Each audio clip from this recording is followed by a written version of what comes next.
hanggang kamatayan nyo. Wala kang puso, Adi! Ang mga tao, pinahirapan po ng gusto! Isang taon na kaming nagugutom. Sarado na ang mga pwesto namin. Tulungan niyo po kami. Kasi po, marami pong mayor, wala na pong ginagawa sa amin. Mahal ng Pangulo Bongbong Marcos, kami nanawagan dito sa Divisoria Public Market na mga api. Mahal, kailangan na namin ng inyong tulong. Hirap na kami sa panghaharas ng mga tao na makapangyarihan sa pera. Kami, mga senior na, karamihan lumaban dito sa Divisoria Public Market. Pero hindi pa rin nila nirespeto. Binabastos nila kung ano-ano mga pinagagawa nila dito sa mga tindahan namin. At yung mga tao walang naniwala sa amin na lumaban kami. Sana, Pangulong Ferdinand Bongbong Marcos, kailangan na namin ang tulong ninyo. Ikaw, Hanil Lacuna, ikaw, Isko Moreno, nagpasasa kayo sa pera ng taong bayan. Sana masaya kayo hanggang kamatayan nyo. Naantay namin ang tulong ninyo. Gawin nyo na hanggat maaga. Hanggat buhay pa kami. Baka mamaya wala na kami. Wala nang mangyayari. Isa lang ang ginihiling namin, matulungan kami. Tulungan nyo kami. Ginoong Presidente, Bongbong Marcos. Nangangailangan kami ng inyong tulong kapag kami giligikit na. Marami sa aming mga tindera na nakawan ng harap-harapan. President Bongbong, tulungan mo po kami. Wala na po kaming kabuhayan. Lahat ginalakaw na mga pistina at saka Diyos. President Bongbong, tulungan mo po kami, Amy Marcos, para may balik sa amin yung tindahan namin. Yung kabuhayan po namin, dito lang po sa palengke. Yan lang po ang alam namin na ng buhay ang pagtitinda po. Tulungan po ninyo kami.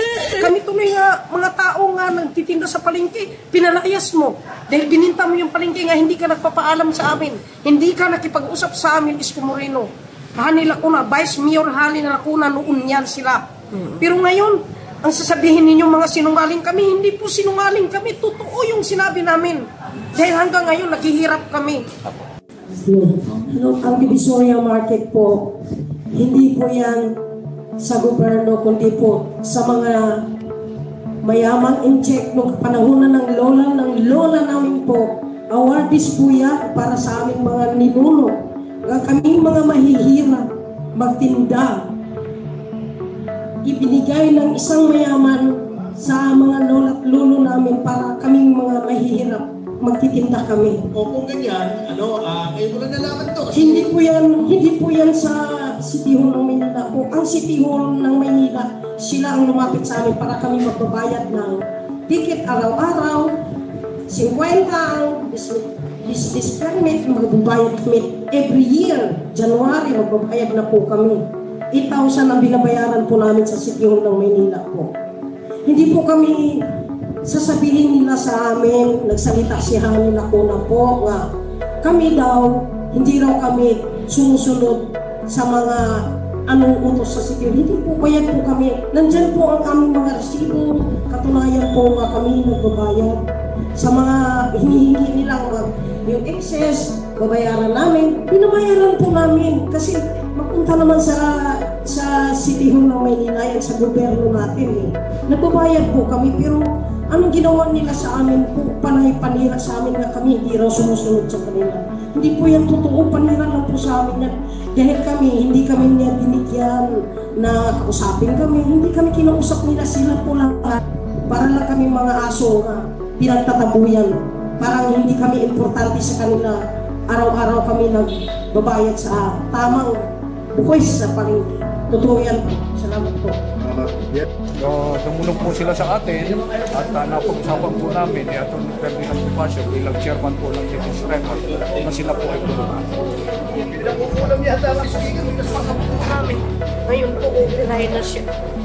Wala po pera pag-pag-pag-pag-pag. Nag-aaral po siya sa college. Teacher. Hindi na po. Kasi wala po kaming kabuhayan. Maasa kayo na nakapanood dahil sa medyo aangat-angat ng cost of buhay. Ito lang ng uling ko. Araw at gabi po, ditin ako ng uling doon sa baba ng palengke. Para, siyempre, pangailangan sa araw-araw sa eskwelahan. pambayad ng tubig ilaw, pambili ng gamot ng anak ko. Lahat po yun, doon namin kinukuha sa palengke sa Divisoria Public Market po. Pero lahat po yun nawala sa amin po. Ngayon po, ang trabaho ko na masuka na lang po ako bilang maghakot ng ulam para itinda doon sa karinderya nga pinapasukan ko. 300 isang araw. Tinatanong ko lang, sabi niyo sa akin, yung anak niyo na mag-teacher sana, Opo. ay hindi nakatapos. Gaano kasakit bilang magulang ko yun? Siyempre napakasakit po. Yun sana ang makakatulong sa amin. Pag natapos na siya, hindi po eh. Tapos may sakit po siya. Kailangan po siya operahin. Saan po kami kukuha ng pera pampaopera? Pag-aaral, wala po. Doon lang sa palengke. Divisoria Market lang po ang inaasahan lang namin. Wala po talaga. Totoo yan. Iiyak pa ako kung hindi po napakasing ang ginawa ni Isko at sa kanya sa amin. Sinarado ang palengke para kami mga aso pinagtataboyan. Kung magtinda man ako sa kalye para may pambili ng bigas, pinapalayas po kami ng mga barangay chairman, mga kagawad. Hindi daw kami magtinda dyan dahil ano daw kami, lumalaban daw kami sa piscina, sa City Hall daw, nagdemanda pa raw kami.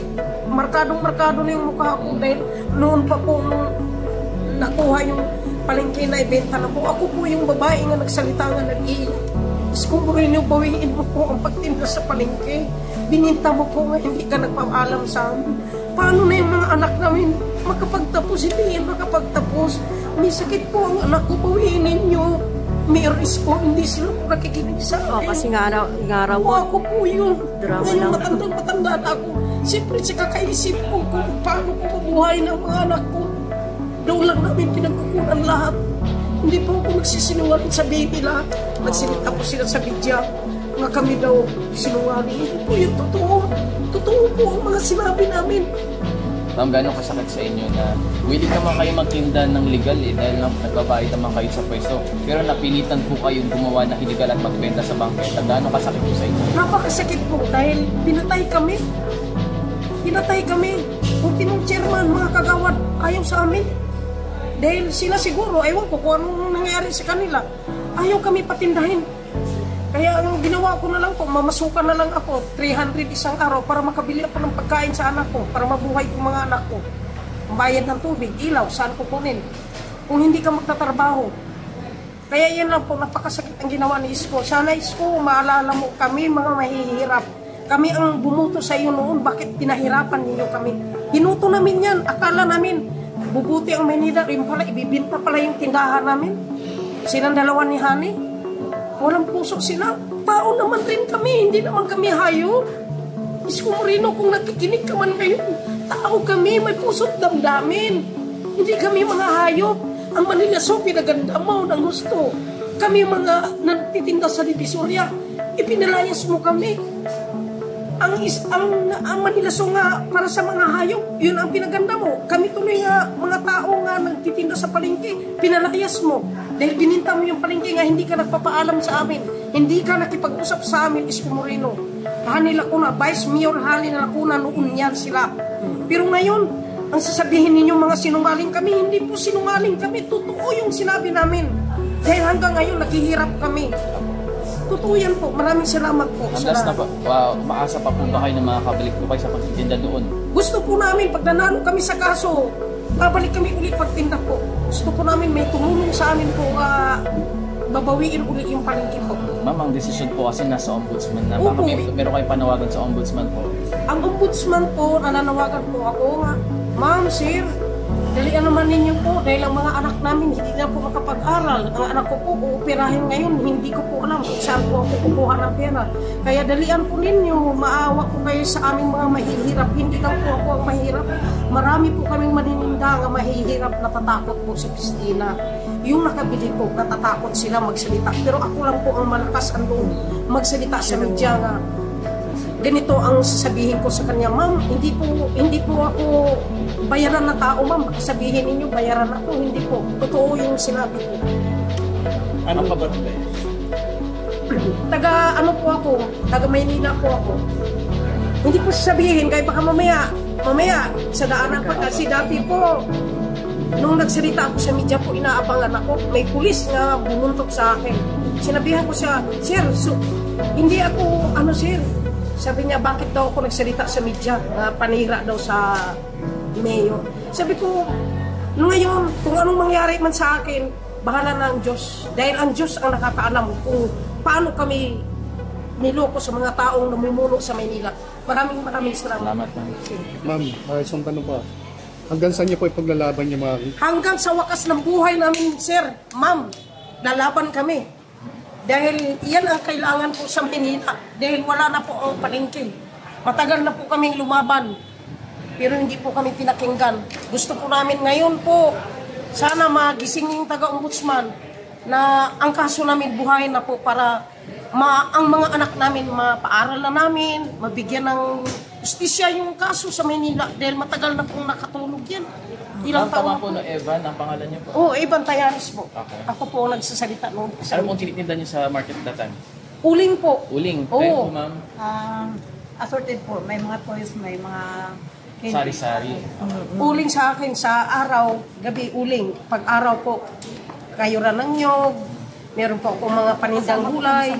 O, sa palengke po talaga ako naninindi. Pwede bang mahingi ako ng picture ng mga panahon na yun nagtitinda kayo doon? Kung meron man, kayo tatabi. Mayroon naman sir, kaso lang hanapin pa namin. Hanapin pa namin. Luma pang saan po kayo kumukuha ng lakas ng loob para ipaglaban ng pinaglaban?